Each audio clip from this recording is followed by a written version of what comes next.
My name is Simon Peter, but you can call me Peter. I was one of Jesus' 12 disciples, and I was with him the night when he was arrested. I want to tell you the story of that night. After we had eaten the Passover meal with Jesus, he led us to the Garden of Gethsemane, near the Mount of Olives.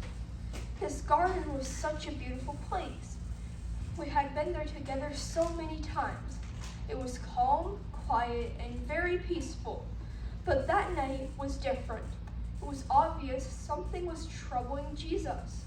When we arrived in the garden, Jesus asked us to pray. He went on just a little further so that he could also pray. I tried my hardest to hear what Jesus was praying. I heard him pleading with God the Father to take this cup from him. And then I heard Jesus say, "But Father, not my will, but your will be done." I continued to watch him as he prayed. His prayers at times were intense, and others seemed to be peaceful as he praised his Father. At one point, he was so stressed that he was sweating blood, which only happens when someone is under tremendous stress.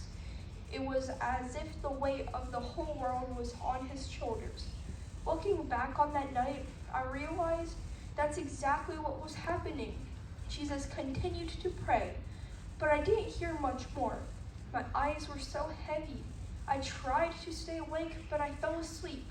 We all fell asleep. When Jesus finished praying, he came back to find all of us fast asleep. And I think even John was snoring.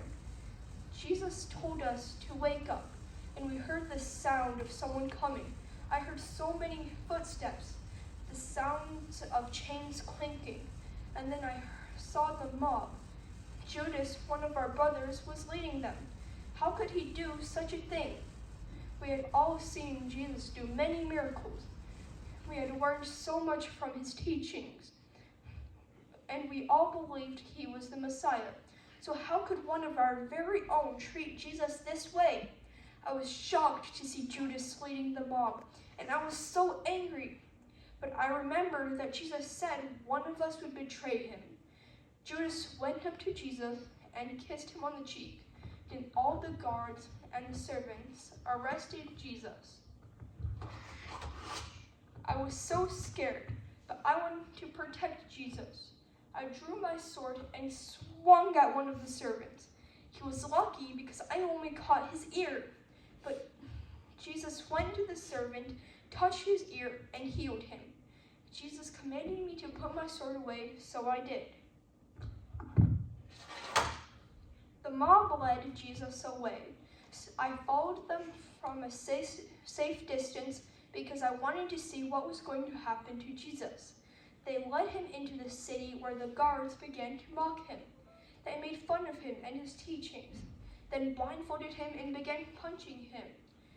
They would laugh and say, "If you're the Son of God, then tell us which one of us is hitting you." Jesus never fought back. He had to be hurting, but he never even whimpered.